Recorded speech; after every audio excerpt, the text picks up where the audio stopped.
Happy 4th of July, American Independence Day. I'm sure Simon, a British guy, does not want to hear that. But, you know, we were going to have this be the All-American podcast and not put Simon on. Hey, my wife's American. We celebrate it here. Did you do fireworks? We did, you know. We were out last night. If you did fireworks on the streets of the United Kingdom celebrating American Independence Day, that's treason. You'd be tar and feathered. Yeah, you'd be in high court for treason. The Queen would have something to say about that. Would they put you in the guillotine? Probably. I mean, right. The stocks is more British. The stocks. Or French, but... French, yeah. The stocks. You know, you put your arms and your head through the wood, and they throw rotten fruit at you. See, Jason knows. Oh, all right. On next week's Medieval Torture Devices podcast, be sure to rate us 5 stars, iTunes. All right, let's jump right into things. God bless America. You don't know how many America Forever songs that I heard yesterday, by the way. And when Angelo says America, he means Al Haymon. And speaking of Al Haymon, we've got a lawsuit to talk about. Yep, a lawsuit by Top Rank, Bob Arum actually, filed a lawsuit against Al Haymon and his whole team that represents him and everything. And basically, to break down this lawsuit really quickly, it's that they are suing Al Haymon and company for violating the Muhammad Ali Act, which states that promoters and managers must be separate, that he is doing anti-competitive things to, create a monopoly. And you cannot create monopolies here in America unless you're the Major League Baseball, then, it's fine. He talks about the payola practices, which is, paying networks to show your product, blocking venues, which is a legit thing that Haymon has done, where he blocked venues from being used in certain areas. Then there's other things, like the whole thing, though, is that Haymon's creating a monopoly. He's upsetting the way things have always been in boxing, how business has been done and conducted. And promoters like Top Rank stand to lose. So, Simon, you have a background in legal and contracts and all that stuff. So, I mean, there's lots of elements to this, and it's kind of like they've done a carpet bomb lawsuit where they've tried to throw everything in the mix at once, and it's difficult to delineate exactly which point it is that they feel is the most egregious. I mean, to the venue blocking stuff, it's not been something that they've done across the board consistently every weekend.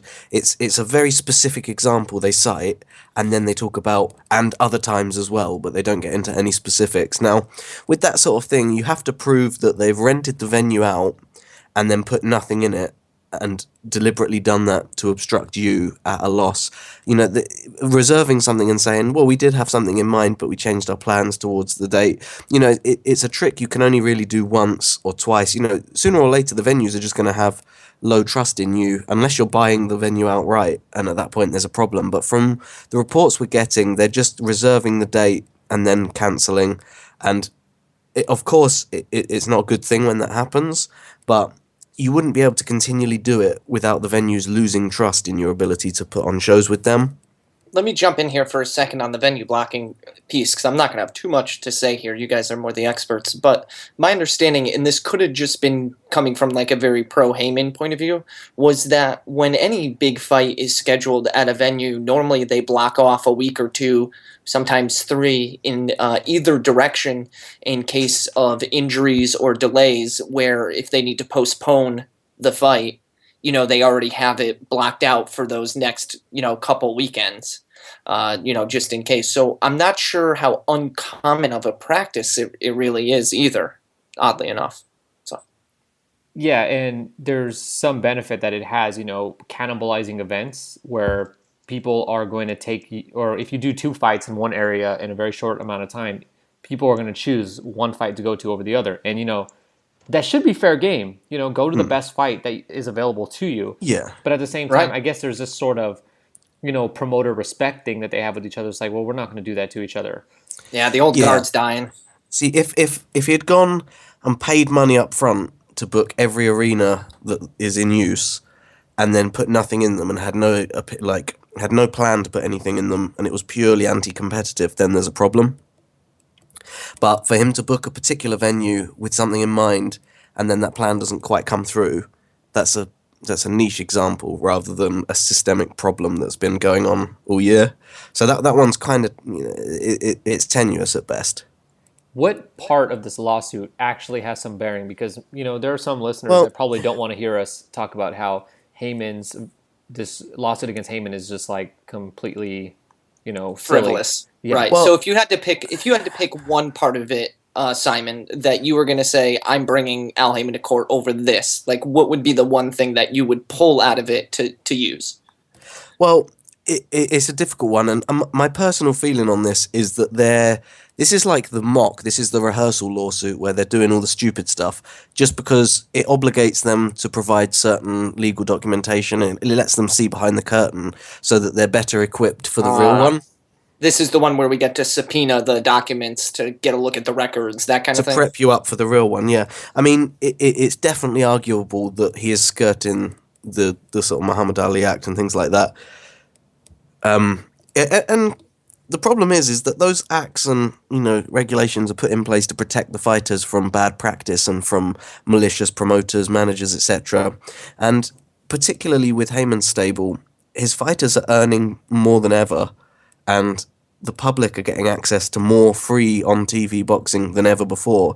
So if the public are winning and the fighters are winning, the only person who's losing is Arum, and I would say that it goes against the spirit of the law. It wasn't intended to protect rival promoters. It wasn't a weapon to hit a rival over the head with. It was a shield to protect a fighter from abuse. And as far as we can see, no fighter's being abused as yet. Now, in the lawsuit that they've put across, there is a great degree of speculation where they said, if left unchecked, X is going to happen or Y is going to happen. The slippery slope argument. Right. Exactly, and there's no real solid evidence to suggest that that's what's coming or that's what's on the cards. It is an odd one, because they bring up things like payola, and they should know better that, when they're talking about payola, this is where the radio stations are trusted as content curators, and the radio stations' DJs play the music that they think's best right now. And so the listener has a sort of trust relationship with the DJ to play what's good. And that's not true with TV stations. You don't trust NBC to be a curator of boxing and only show the best boxing. They're being paid for a time slot. That's a very standard thing. It's like booking an arena to showcase your event. You're booking a TV channel to show your event. If you were paying the Ring magazine to feature your fighters or to write a certain way about your fighters, or you were paying off journalists in a certain way, then that could, because they are viewed as curators of culture or whatever, that their opinion matters.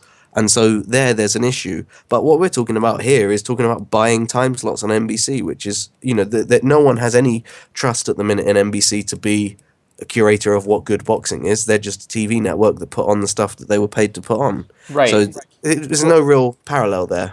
Let me say this though, from that standpoint, there are a lot of boxing fans out there though who do trust HBO is providing them with the best fights that are out there, or the best fights that are available. So I'm not saying that HBO should be the curator or that it actually works that way, but wouldn't you guys both agree that if you frame it through the lenses of like Bob Arum, and you look at HBO as like this curator of what the best boxing is and things like that, like I think maybe they're seeing it through their own lenses, I think with HBO there's possibly that argument that you could have there, because they do have that level of respect and reputation.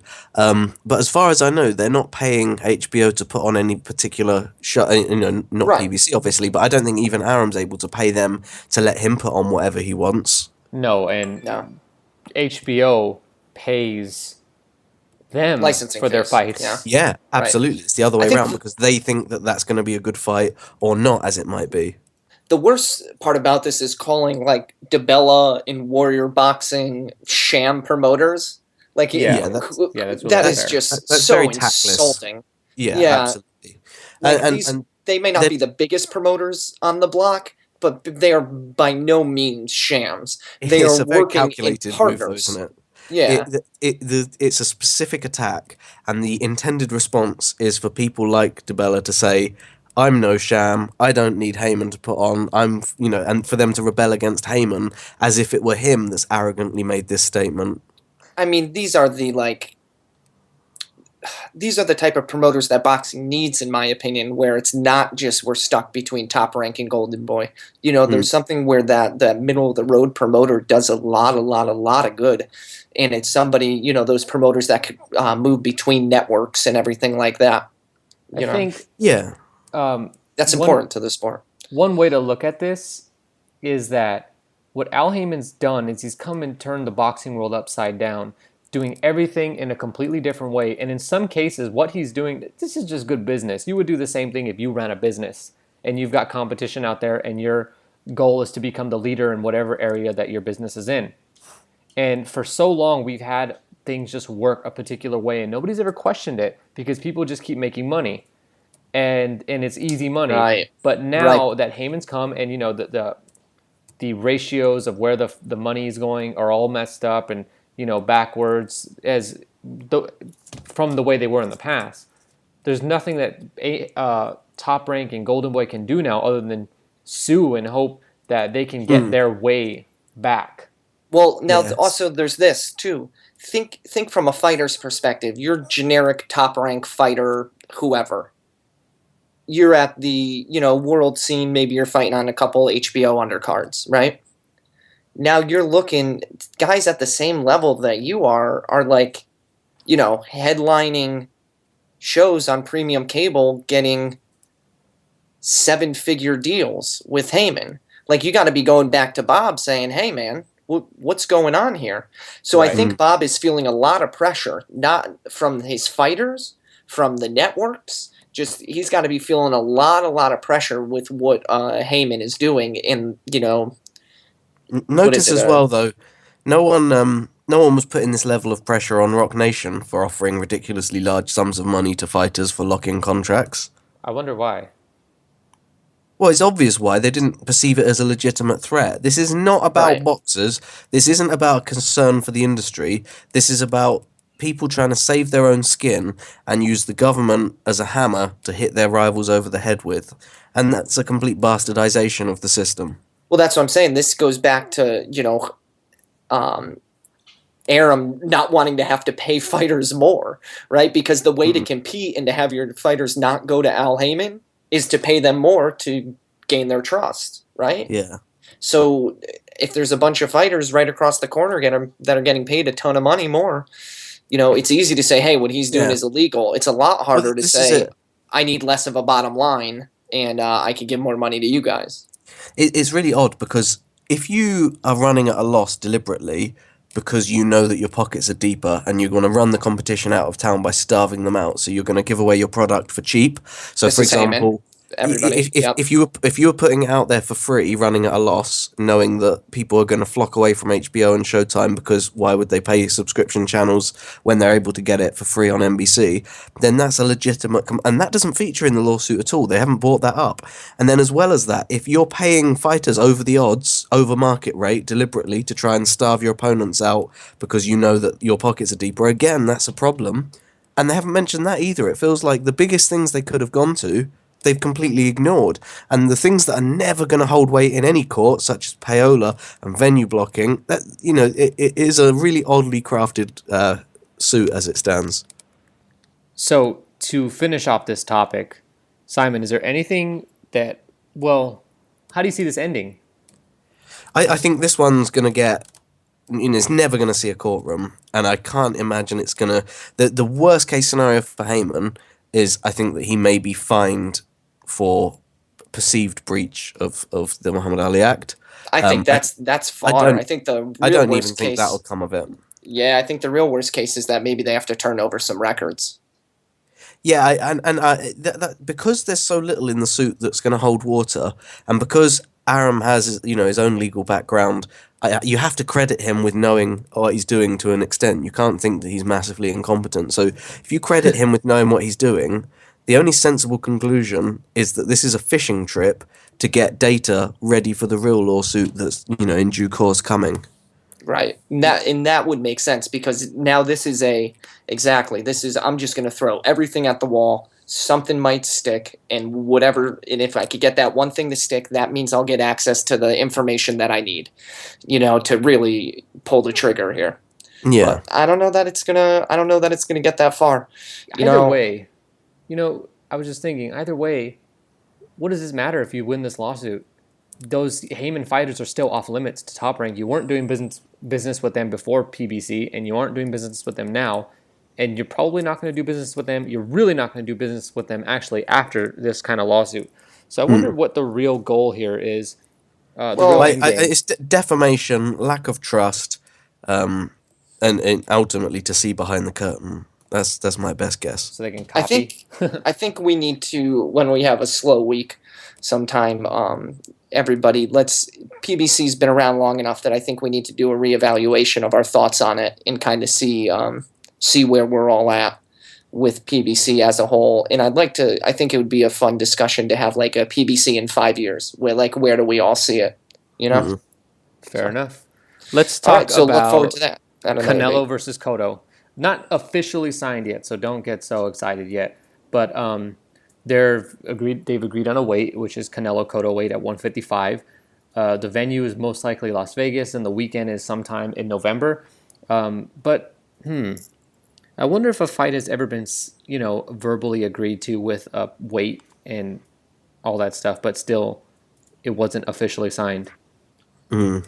Yeah, I mean, we saw the same thing with Canelo Cotto earlier this year. I know that's what you're alluding to, but I'm just spelling it out. No, actually, I was alluding to Pacquiao Mayweather, which was signed officially in 2009 so how about December. We've actually seen, didn't Canelo Cotto, or no, that was just a bunch of deadlines, right? Oh, I'll extend the deadline, don't worry.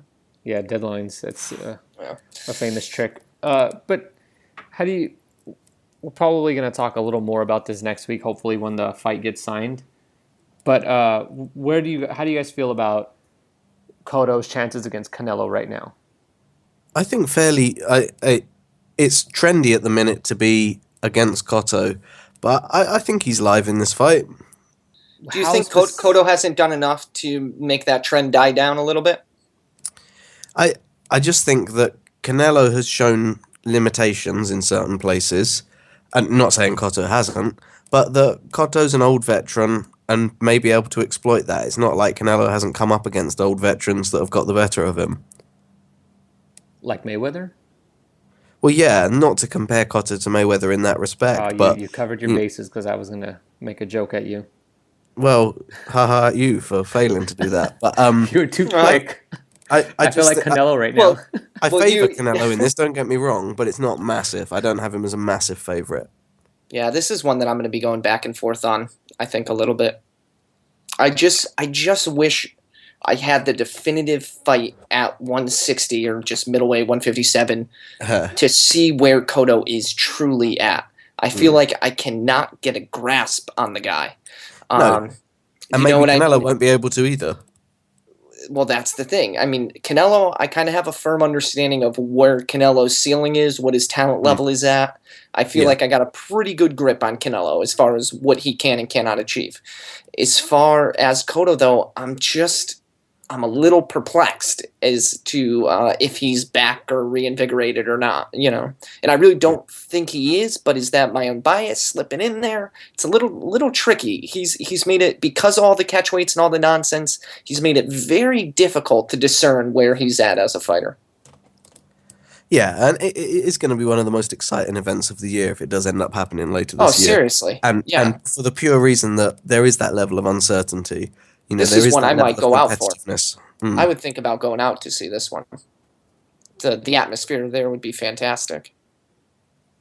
Yeah, the location is most likely Las Vegas right now. Put that thing in San Antonio, 40,000. That's what I want. You think there's no chance that Cotto goes into hostile territory? I'm telling you that right now. No chance at all. No. But if I was going to be biased, I think they should do it here in L.A. What venue in L.A.? Whichever one Al Haymon's not blocking. All right, but this of course it would have to be a Vegas fight. It's the prestige of. It's the quintessential kind of Vegas fight. And Carl Frampton groans to himself. And that's what I was thinking. Frampton could sit ringside. There's your Vegas fight, Frampton. What about Leo Santa Cruz versus Abner Mares. The real question I have for you guys, so if you don't know, Leo Santa Cruz, Abner Mares are set to fight each other late August in LA at the Staples Center, as the Lakers are entering training camp. No, they probably aren't entering training camp yet. But what does this line open at? Who's the favorite here? It's got to be Cruz on that, right? Jason, what do you think? If I had to guess, it's probably oddly enough Leo Santa Cruz. Yeah. So you guys think it's a little odd or like unlikely that Santa Cruz would be the favorite? I don't. No, I think what we're saying. Well, let me speak I for don't. myself I here. don't potentially favour him, but the lines are going to always go with public perception and public betting, and the undefeated fighter, and he's undefeated. Yeah, this is it, and like I could cite, for example, Chavez Jr. Chavez Jr. massive favourite. I went into it knowing that was Fonfara's. I was telling everyone I knew to bet on Fonfara for that reason. So the betting lines sometimes don't always reflect what the real predicted outcome is. All right. So what if you guys are setting the line and you know that I'm the one who's going to place a bet? Who's the favorite? I would have it very. This is such a tough question to ask, and it's probably why you're asking it rather than answering it. I'd still make I'm Cruz the super favourite. clear. You guys should turn it back on me. Go ahead. Yeah, so go ahead. All right. So if I'm making this line, I look at what has Mares done? What's Mares done post Gonzalez? Well, he's done nothing, but Okay, so what has Leo Santa Cruz's career been? He's to done date? nothing. So, so based on their history, you got to start 0-0. All right, I think it's dead even. Is there anything that indicates that Mares, a smaller guy, is going to be able to deal with a bigger guy in Santa Cruz? Well, he did beat Anselmo Moreno, and he is really good at low blows. Is there anything that Santa Cruz can do against a little smaller guy who's going to come at him with a lot of aggression? Probably just throw a lot of punches like he always does. All right. So based on that, who's got more power? I think you have to give Mares a little bit of a tip in the overall record department. Oh, I'm definitely going to tip it to Mares. Yeah, he's Mares faced much is better opposition than Santa Cruz. That's what I'm saying. He's much better opposition. So that's something that Santa Cruz has to work up from. He's in the negative at that point. Right. So I think if we're going to bet, all right? Right, you give him size, but I think, how do I say this? What I want to say is that Mares is Mares is going to be the underdog, and it's going to be a slight underdog, maybe at minus 175. But where do you set it? I set it at Santa Cruz being the favorite. So you think Santa Cruz will... Santa Cruz is going to be the favorite, minus 175. So you're favoring Santa Cruz to win? I would favor Santa Cruz to win. I think his activity, I really don't think Mares can hurt him. That's the thing right there. Mares can't hurt him. Yeah, and if he was going to... I just feel that this isn't the fight for him to lose.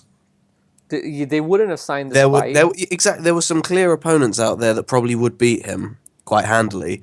And this was the alternative. If you're going to go into a fight and lose it, do it against someone that people want to see you against.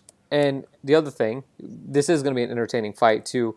But did Al Haymon just recently make a signing in this in Santa Cruz's division? So hang on, I'm sorry. Yeah, that's great lead-in point with Frampton, right? Well, he beats them both. Let's start there. Of course. Yeah, of course.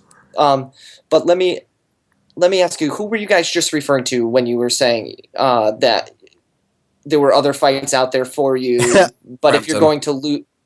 We were talking about Leo Nonito Cruz. Donaire. No. Who are you guys talking about? I'm alluding to Frampton. Yeah, me too. And Rigondo. About Santa Cruz losing to Santa either. Cruz lose to. So you're saying bring in Abner Mares, who could beat him? No, I'm saying that Abner Mares should be a win that they can try and feel proud about, but it was the safety fight to avoid Frampton. Okay, I understand now. I got you. Or at least build up to Frampton.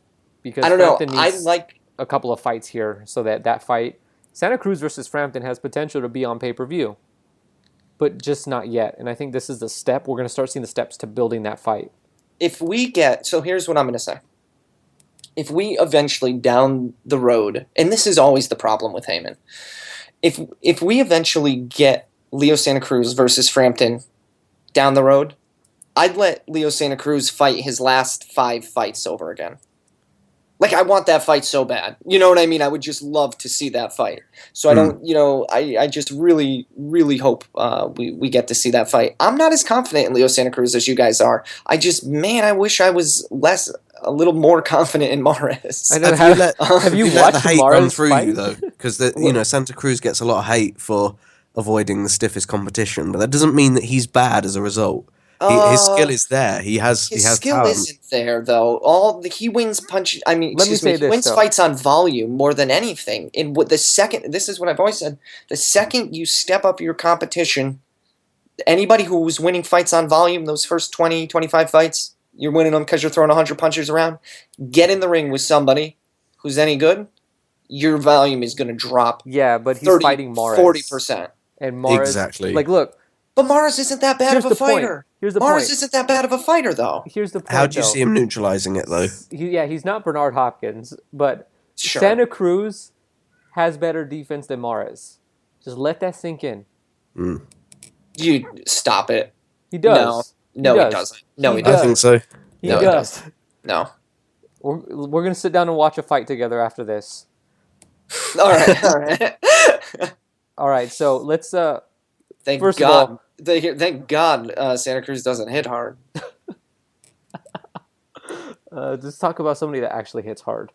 Andres Fanfara, he did an AMA on Reddit Boxing this past week. If you're listening to this, you might have participated in it.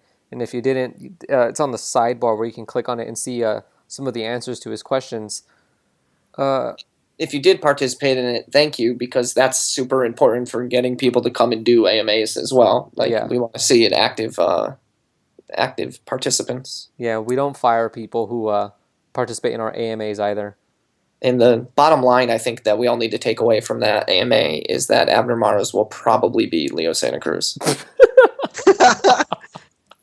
I thought it was that Fanfara is better than Beterbiev. Or at least according to him. According to him. And me. I think he's right. No, I think he's got the better of Beterbiev right now. Yeah, so... Oh, God. Those improv classes are working. So Fanfara is next going to be fighting Nathan Cleverly sometime in the fall in New York. And so make sure you go to the fight if you're in the area. Support Cleverly's Fanfara. Messed up there, hasn't he? Cleverly had that fight penciled in with Bramer. And that was a nice fight. That was all right. And he's coming to New York to get beat up? Yeah, I know, right? Why? He just wasn't acting cleverly. I got to stop you two. No, so I think we're all in agreement here. This has got Fanfara written all over it. Like, I don't think Cleverly stands a chance. No, Cleverly doesn't. 80-20, maybe? Yeah, well, so I'd put it 70-30, but it ain't. Is Cleverly's hand broken? Is Cleverly going to use both hands? Yeah, that's the real question. Let's just say I'd favor Mares over Leo Santa Cruz before I'd favor Cleverly. As would I, yeah. Let's switch topics and talk about the Creed trailer, which I thought was really good. The Southpaw trailer doesn't look good at all. I'm not interested in watching that movie, but the Creed trailer was really good. I really like the part where Santa Cruz beats Mares. All of the films in the Rocky franchise I'm a huge fan of, and you have to get it out of the way. The boxing in the films always sucks. They're terrible at portraying boxing in the ring, but what they do very well is portray storyline and heart and ambition and motivation. Yeah, exactly. Yeah. And that's what we love about them. We don't love the guard down, eat 700 punches around. Like it's complete nonsense, the in the ring stuff, but the out of the ring stuff is where they really shine. If you watch like Provodnikov and like Ji Hoon Kim fights, it's pretty accurate actually. For the few fighters out there, it is accurate for. But I'll jump on board with that, Angelo. The Southpaw trailer didn't do anything for me, honestly, and I really like Jake Gyllenhaal ever since Brokeback Mountain. Before that, a good one. Donnie Darko? You can say there Donnie we go. Darko? Yeah, Darko. Exactly. I've been a big fan of him ever since. You're not a fan of that one? No. No. Ever since Donnie Darko. Simon, have you seen that? Oh, have I seen Donnie Darko? Yeah. Yeah, obviously. Of course you have. Right. Like a defining film of Of that, the teenage that generation. cinema generation. Yeah, it's a beautiful film.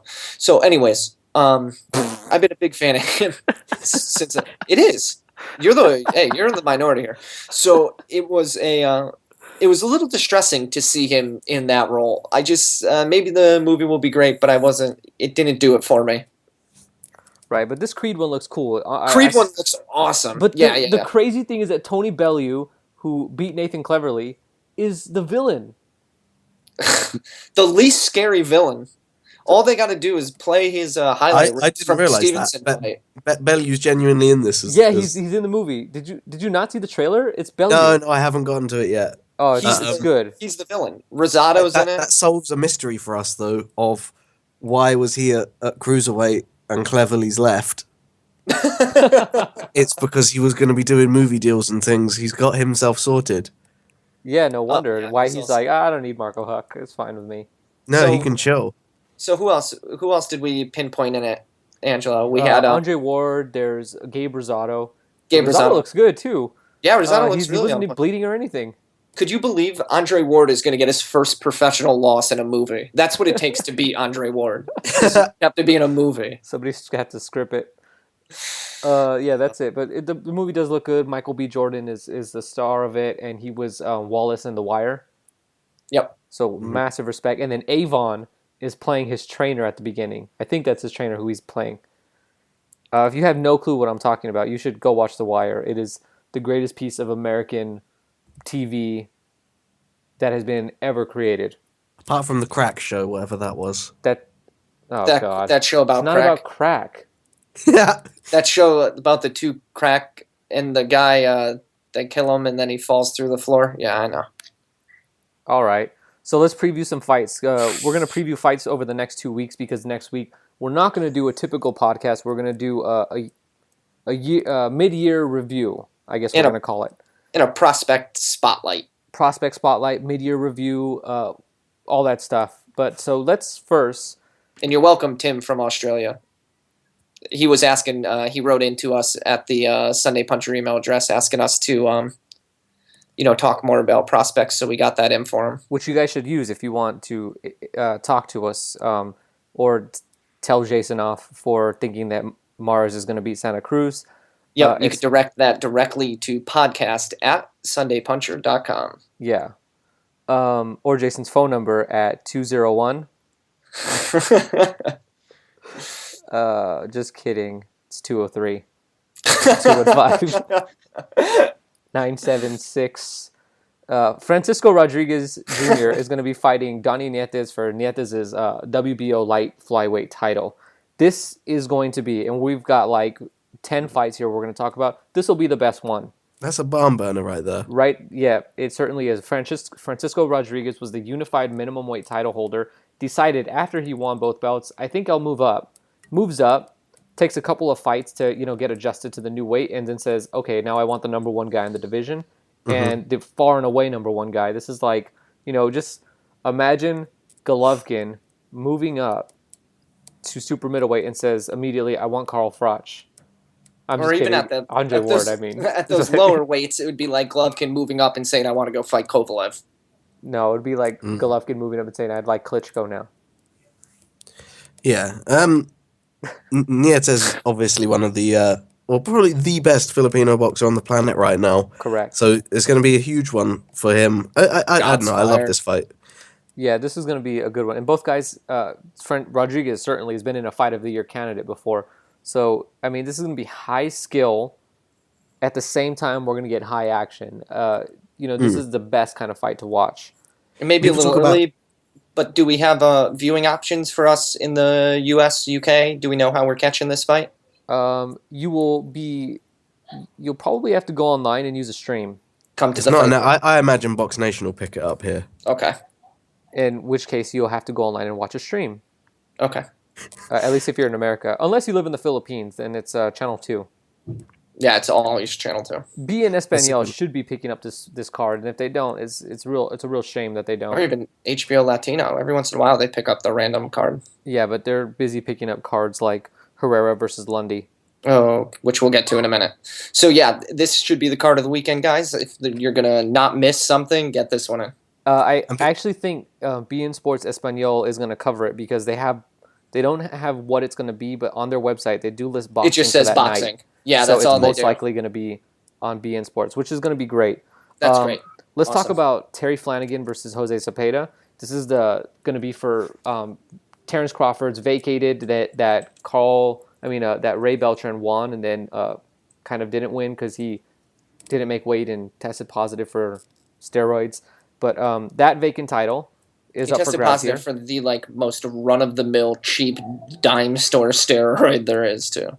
It wasn't even try to get expensive untraceable stuff. It was just what you would find at your local Gold's gym. Well, he couldn't afford Memo Heredia services. So that's for that. They already stripped him and got that fight together for the belt. Yeah, well, once he failed to make weight, the belt was only on the line for Ao.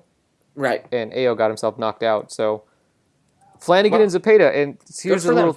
I'll talk about Zepeda, and then Simon can talk about Flanagan because Flanagan's British. And so am I. Zepeda is one of Top Rank's prospects. I actually thought that Zepeda would eventually fight in the welterweight division, but fine. If you want to get a belt at lightweight, that's cool with me. Zepeda's really good footwork, a very fluid fighter. He has power. I mean, we haven't seen it at Flanagan's level yet, but from so far, so good with his power. His defense, I'm going to warn you now, he doesn't block very often with his gloves or his arms or anything. He likes to rely on moving out of the way and using his footwork as his defense and positioning. So if he's getting hit a lot, it's just how he fights. But if he catches Flanagan, though, Flanagan's going to sleep.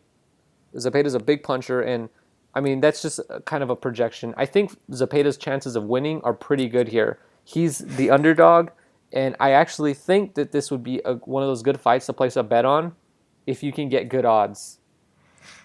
Top Rank sending a prospect into enemy territory to win a belt, huh? Yep. Nice. That either shows that they have massive confidence in him or no confidence in him. It's got to be the former, because if you'd seen Flanagan's last fight against Ormond, you'd know that, and Ormond's ranked, I think, 70th in the world now at that weight. It was ugly. It wasn't definitive by any means, and I ended up getting disqualified for headbutts. Oh, jeez. Which happens.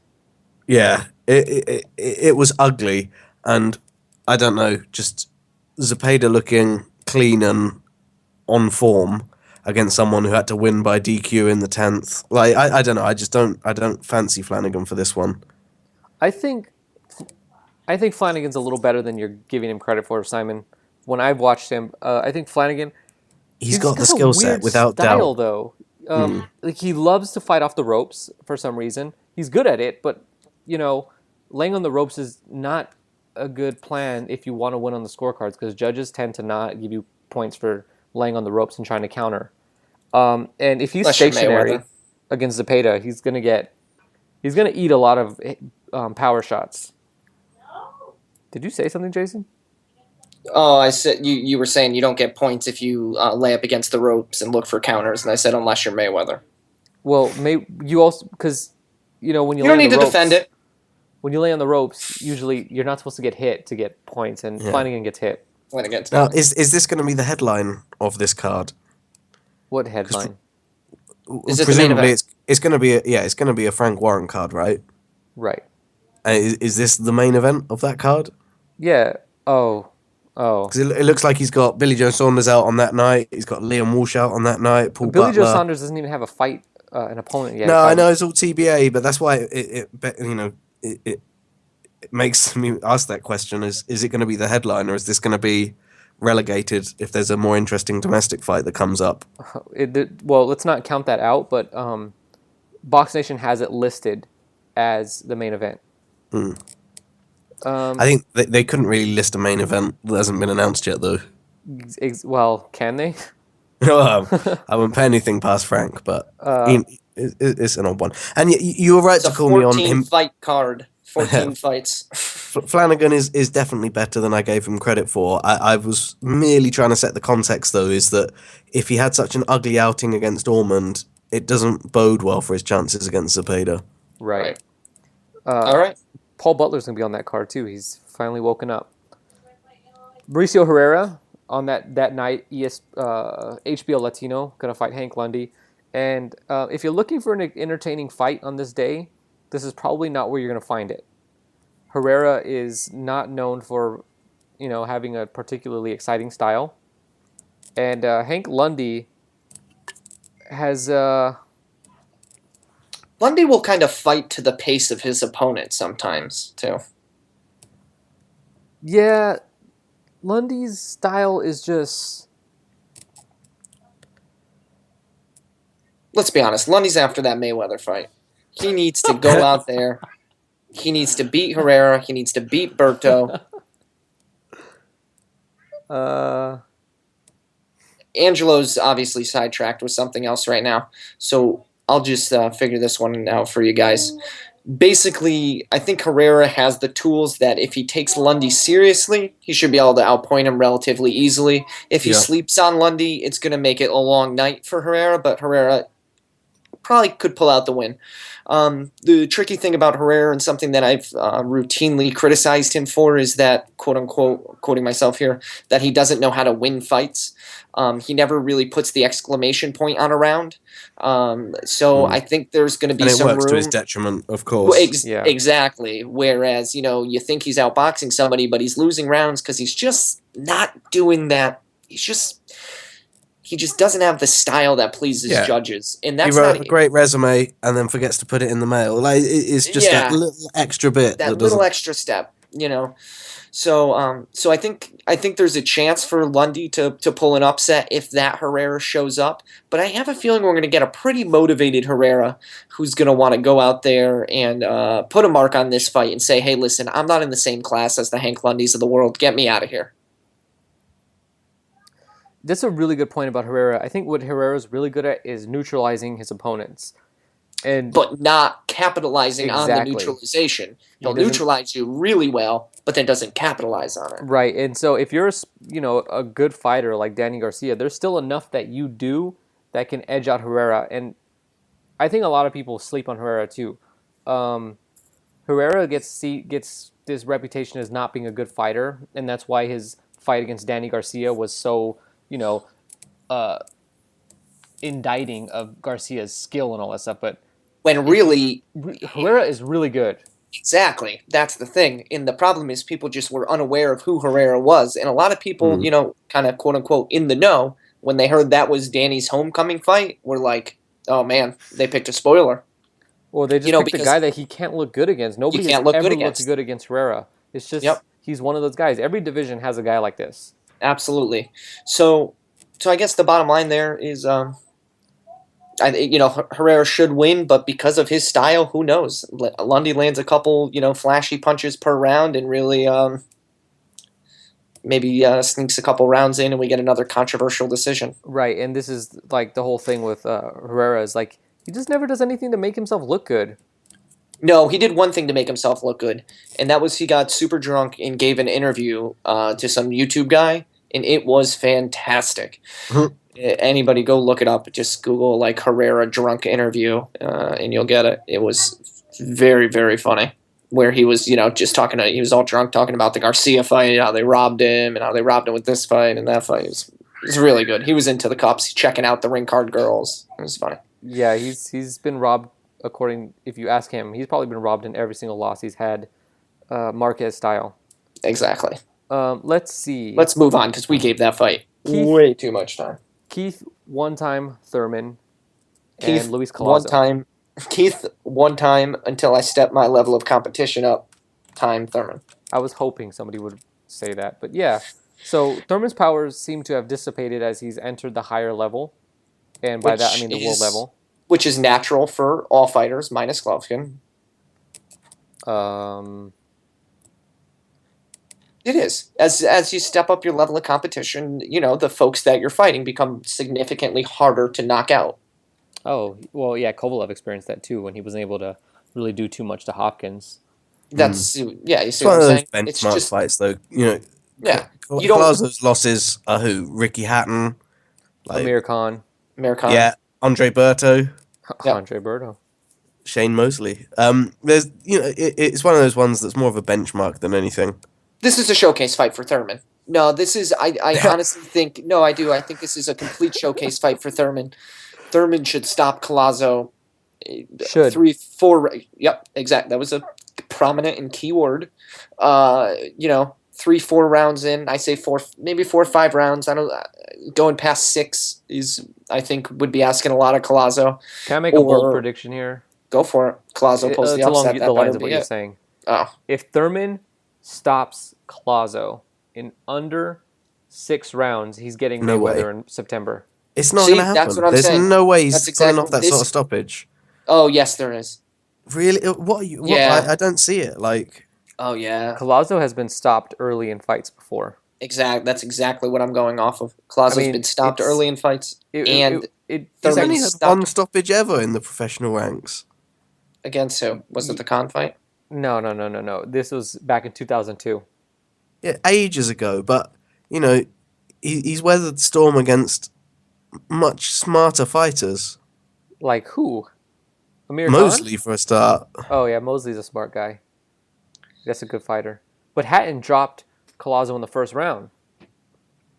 You're gonna see. And he got back Let me up. Watch. You'll see. Colazo's not in.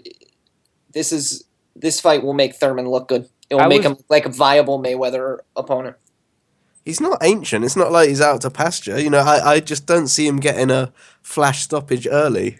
But I think it's in the cards. I don't think it's likely. And Let personally, me Mayweather's think. going to end up fighting Brook in September, I think. That would be the ultimate FU to Khan. Well, So what? Oh no, I'm bad. not saying that's a bad thing. I'm just saying it would be the ultimate FU to go and fight Brook. So is there anything else we should be saying about this fight? I mean, Colazo's last fight was against a guy who was 12-4. No, I mean the bottom line is Simon fancies Colazo by Colazo to stop. Shut up. I don't fancy his chances at all. I think it probably will get stopped, but it'll be one that's through late tiredness rather than a precision early punch that just ends it. I'll call him one time for nothing. Because at one time he stopped Remember somebody? that one time he did it, yeah. No, Thurman hasn't stopped somebody in over a year. Yeah, well, that Thurman pissed me off when he didn't stop. I was so high on Thurman. I loved the guy. And then when he took Guerrero 12 rounds, it just really broke my heart. It wasn't the Zavik fight?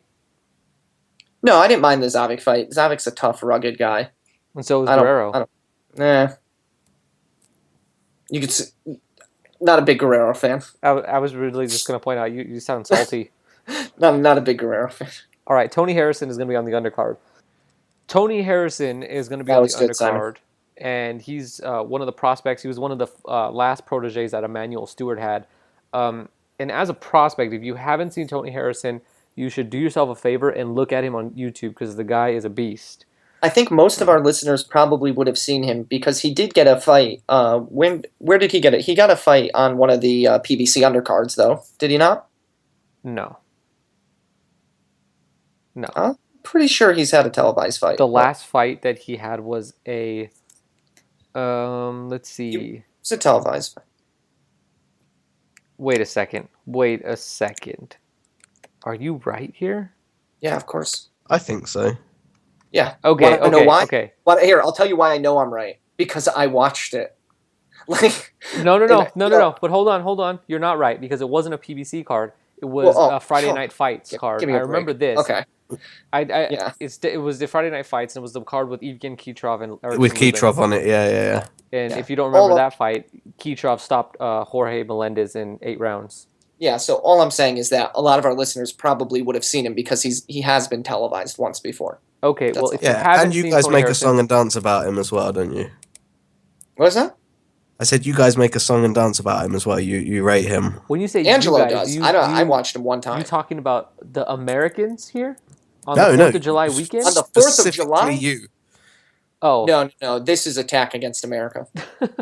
Look, Harrison is... In American. I don't make any mistake about this, okay?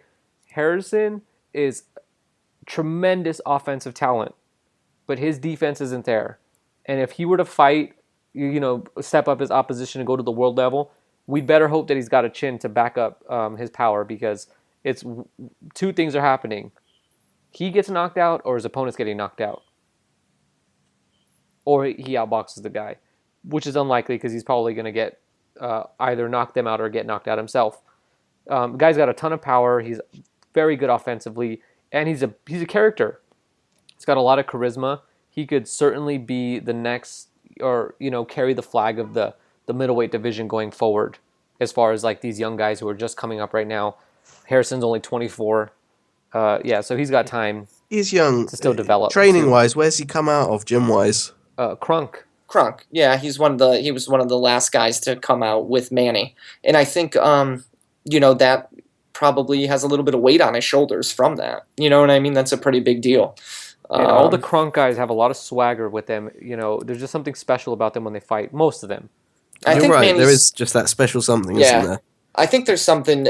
I don't know. I think with the three of us, we don't always agree on everything, but maybe it's just what's it called, being nostalgic. But Manny was a great trainer, and a lot of the guys that came out of his gym, he really, he knew what he was doing with them, and he did a great job with them.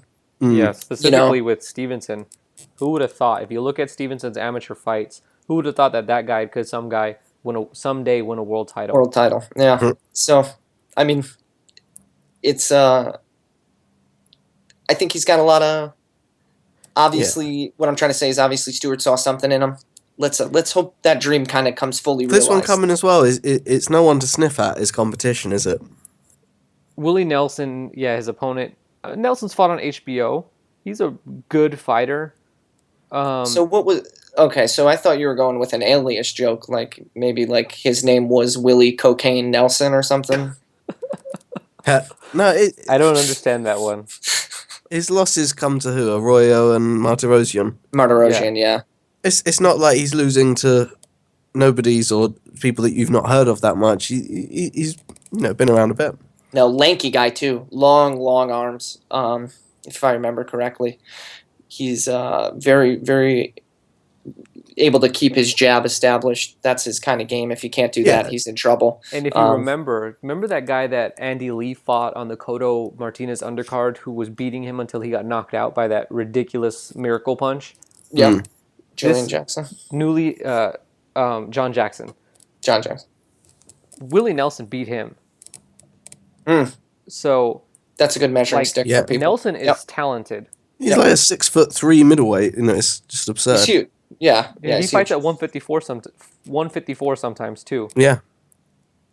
So this is a real sink or swim fight for Harrison, huh? This is a pretty big step up for his level of competition. It will mean a lot. It will be a victory that signposts him as something a bit special. So when people complain about the Al Haymon giving his fighters soft fights, you got to look at the prospects and stuff, because you could easily feed Tony Harrison somebody he can beat.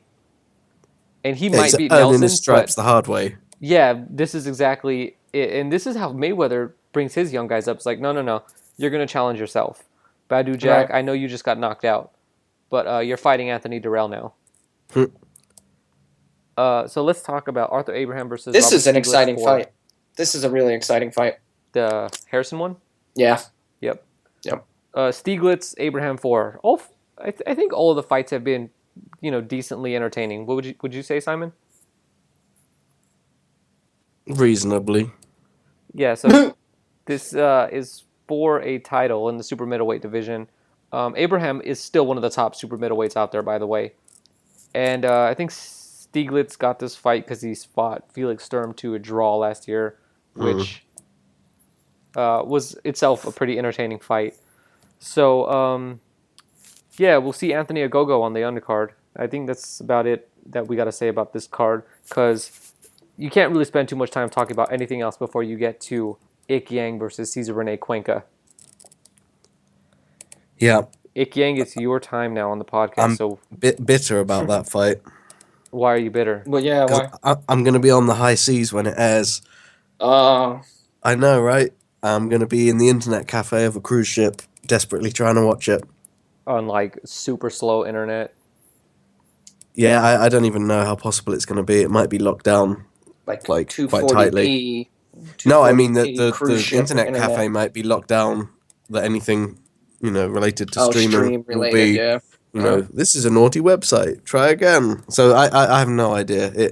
I may not be able to catch this one live, and for You're that gonna have to like I'm install so a unhappy. VPN. You're gonna have to like install a VPN on the cruise ship. You gotta go crazy. You can call me and I'll just put the phone to the TV. Do I may FaceTime. actually take you up on that because I'm pumped about this. Ik Yang's so entertaining. He's so electric when he fights, and he's not someone I think that's gonna like make a huge splash in the division in terms of like world level talent and huge fights. But this guy, you can't watch him and not be entertained. You could tell he loves fighting. Yeah. First of all. Second of all, you can tell he loves hurting people. And Cuenca is, if you don't know, Cuenca's this guy that's 47 have tried, 47 have failed, and he's knocked out 2 people. It's not as big as you'd think though with that record. It's not. Yeah, that was a pretty impressive record. You'd see that stat and you think, Jesus, this guy is a legend. But it's not that he's been in there with the best of competition, but that shouldn't degrade the opinion of this fight. Like Ik Yang's kind of being put through his paces to an extent, so it is a step up, and it should be a big test. Although it's not going to be, if that makes sense. Right, and I think this is going to be a really fascinating fight because you have Yang, who is like completely unrefined. He's just so unhinged. He will do you wouldn't put it past him to do anything in the ring, including kicking. And Cuenca is the guy who's going to come in. He's outboxed every single guy in Argentina who's been able to make the 140-pound limit. And Except Matisse. Well, because Matisse is actually fighting over here in America. Cuenca is not really interested in fighting outside of Argentina. But somehow they've convinced him to come to Macau, China. He's probably getting paid a lot of money for this fight. Oh, yeah, I'd imagine. Because it's for the vacant IBF title, and Yang is going to be the favorite. I think he's a heavy favorite, actually. And do we agree that the only option for Yang winning is knockout? Yes. Right. Who's his trainer? Freddie Roach. There we go. Ah. I actually don't know if Yang is like trained by Freddie Roach week in, week out. I think he's his corner trainer on fights, because that's what we've seen when we've seen Yang fight without Roach in the corner. So Smodia, right? Yeah. And I wonder if Don Rex Tapdasan is going to be the referee. I hope he is. He's one of my favorite referees. Scolds fighters and stuff. Also on the day, Scott Quigg versus Kiko Martinez. Scott Quigg should win. No, Scott Quigg is he's gonna stop Martinez. I like to think that Martinez is taking the losses to Frampton, and he's going to get better. I don't think so. I think Quigg is I'd say he's one of the better body punchers at super bantamweight. That's one thing he does do well. Another thing he does do well is he fights going forward. And I think Martinez is easily going to fall into the trap of getting backed up. And when you let Quigg do that, you're not creating you're not making things easy for yourself. So a lot of people like to see Quigg as like the black sheep of the champions at super bantamweight, and that he's the pretender, I guess you would call him. I don't think that's fair. I think a lot of that comes from his charisma or lack thereof. And he's in Frampton's shadow. Yeah, and it's big shoes to fill and to compete. Yeah, absolutely. But just because there's someone who's outstanding in your division doesn't make you nobody. And I'd obviously favour Frampton if they ever matched up, but better. It doesn't mean that Quigg's nothing or anything to sleep on. Right, Quigg is still very good. I think the other thing, I don't have much to add about it, but I think Kiko Martinez is like one of the very few fighters that's promoted by Sergio Martinez. Correct. That is very Just correct. a little trivia for anybody out there. All right, on the undercard, and that's going to be for Quigg's WBA super bantamweight title, which, is like a certificate. Also going to be fighting for a WBA title is Darlis Perez versus Anthony Crolla. Now, if you don't know who Anthony Crolla is, or you don't remember, Crolla is the one who got his head bashed in trying to foil a robbery into his house. And we thought he was going to box anymore, but instead he's come back, and he's coming back to fight for a world title in his first fight back. So this is a really risky fight for Crolla. Yeah, and how he looks after nearly a year out of the ring. In which that's going to be the $1 million question. He must be feeling good in the gym. You know what I mean? He must be feeling good in the gym if this is what he decided to take on. Well, the thing that is just like mind-boggling to me is that Crolla's last 2 fights were nothing to bat your eyes at. He won a points decision in Ireland, and then that was a 6-round fight. And then he fought a technical draw last September in which there was a head clash that made a cut. So, they stopped the fight and went to and called it a draw. So unfortunate that, yeah. I mean, Crolla probably would have won that fight. Yeah. But he hasn't had a real fight since April of last year. That went, deep into the fight and stuff. Yeah. Against a solid opponent. And Darlis Perez is nobody to, it's not an easy fight. And he's favored for a reason. Crolla's the underdog here. Darlis Perez is the guy that almost upset Yuriorkis Gamboa. It was Gamboa on the Pacquiao undercard a while back. Stevenson undercard. Stevenson undercard? Oh, yeah. Okay. That was Michael Farinas you're talking about. Oh, okay. That's who I was thinking about. Yeah, so this is going to be a tough fight for Crolla. I think you got to bet on Perez here. Crolla's style, it's just, this is going to, I just think this is a poor move. And maybe this is one of those things where they know Crolla doesn't really have too much left, and especially with the attack, that it's now or never for the world title. And if you win, fine. If you don't, well, it's all right. You think that's fair? Well, as far as like trying to pick on a guy that's coming back, from an attack, Jojo Dan thought the same thing. That's true. He's hearty, and you're right, it is a sink or swim one where they're going to cash out, or this is the kind of test of, is it worth investing millions of dollars in building you up, or is it the end for you? Tough position to be in there for him. That sucks. Yeah, let's talk about tough positions when we talk about Julio Cesar Chavez Jr. returning very soon. Already? Yep, against Marcos Reyes. Yeah, they gotta keep him fighting as often as possible. Obviously, he has a little bit of confidence issues, I'd imagine, coming off of his last fight. They got to just get that kid back in the ring and let him prove to himself that he could actually be a boxer and win boxing matches. You talking and his about dad. Reyes? What did you say about his dad? So it's proven to his dad as well, isn't it? I think his dad is already disappointed in him. Yeah. If anything, he's proven to his dad that he could show up to the gym. You know what I mean? Well, he's with Robert Garcia now, and Robert Garcia used to train Marcos Reyes. Well, Robert Garcia is like the trainer that's like, whatever, pay me. If you show up, it's cool. If not, we're all good. Just make sure the check's there. Or you think he's going to put up... Okay, here's the bottom line. Is he going to put up with Chavez's shit? Or is he going to kick him out of camp? That's a tough one. I want to say that Garcia would kick him out, but I don't know. This is the same trainer who was okay with training Donaire over the phone for the most important fight of Donaire's career. So it's a tough call on that one.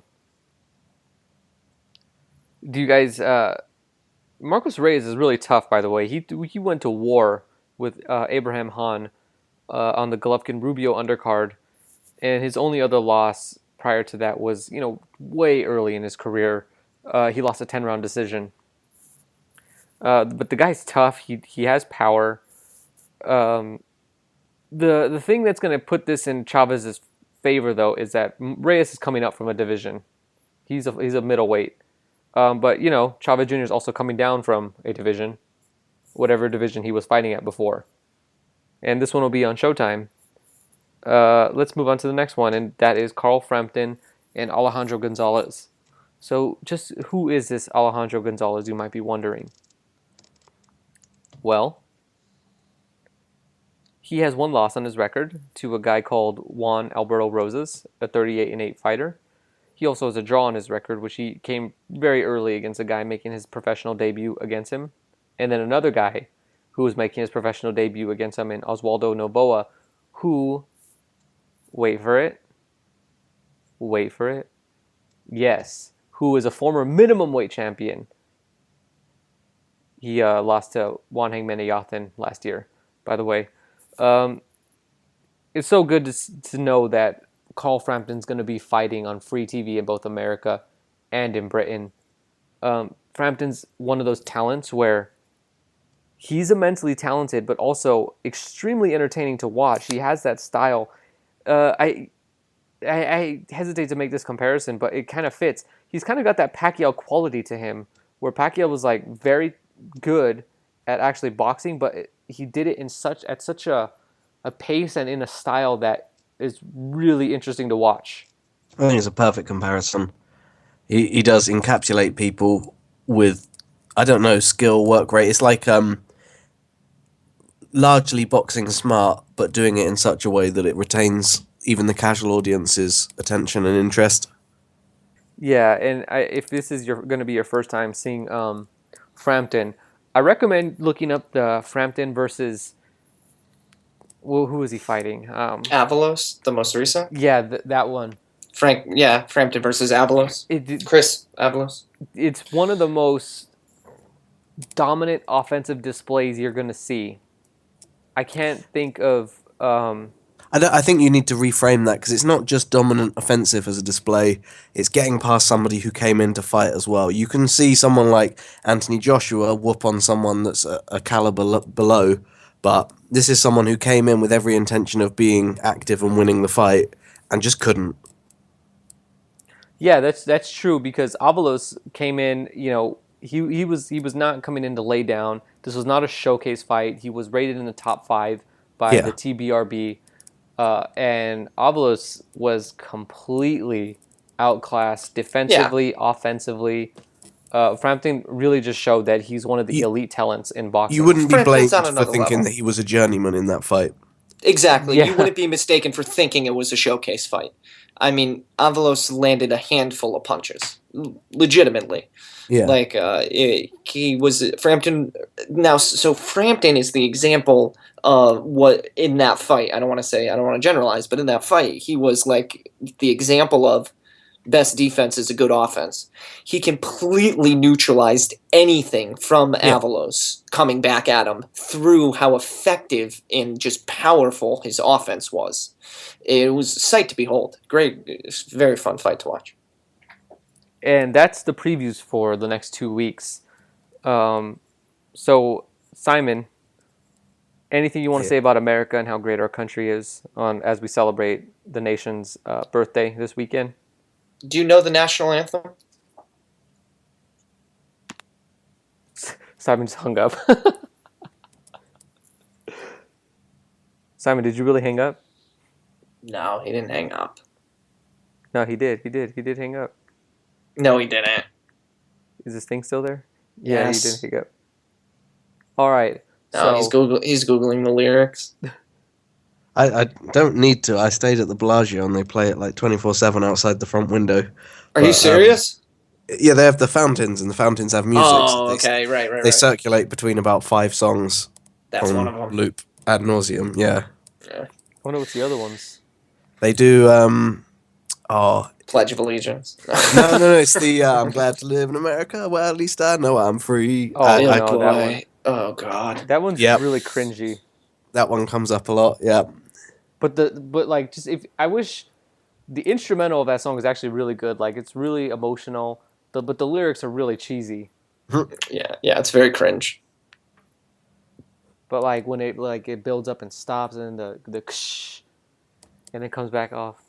I mean, the instrumental You don't have to tell me. I heard it a lot. 'Cause it over and plays over and over almost all again. night. Yeah, we had a balcony just facing out over the fountain, and it would just all the time play. All right, so that's it for this week of the Sunday Puncher podcast. We'll be back next week with a mid-year look back, and then after that, we'll be back with our normal, regularly formatted podcast. Thank I'm you not for sure listening. when I'll be around because I won't be there for next week, and then I'll be on the seas the week after, so I might be absent. Are we missing for you for 2 weeks now? maybe 4. No. No. Well, I'm not here for next week, and then I'm on the ship for 3, I think. So maybe. Oh, wow.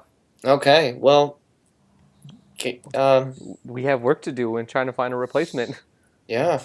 Good luck. Or we're going to have a lot of all-American podcasts, which we should No, have I'm done kidding. today. I'll try and dial in from the ship if possible. We'll bring you Yeah. on just for No, I think a it'll be little... worth it. If anybody wants to chip in and pay for the $1,700 phone bill that it will cost for Simon to call in from a cruise ship, no, if you could get Skype, it will be fine. Oh, and Yeah. a recommendation for anybody who wants to continue their 4th of July celebration.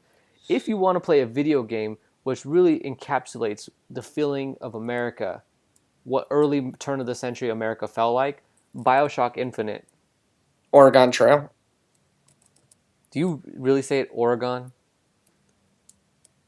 Oregon Trail. Yeah. Like this You is say a California Bioshock Infinite. podcast. You haven't finished that yet, have you? No, I haven't, but I'm. All right. You know, it's. I can tell that so far, like that's an accurate statement. Yep. Okay then. Just don't die of dysentery. Subscribe to us on iTunes, on Stitcher. Send us email at podcast@sundaypuncher.com. We will respond, and if you want to engage us in anything, we all have access to that email, so we'll all read it. And if you want anything that's private, just write in the subject who you want to talk to. And Twitter, you can follow us on Twitter at Sunday_Puncher. Sunday Puncher was already taken, so we had to pick that one. Bastards. Yep. That's it for this week. God bless America. Oh, beautiful, our heroes proved in liberating strife.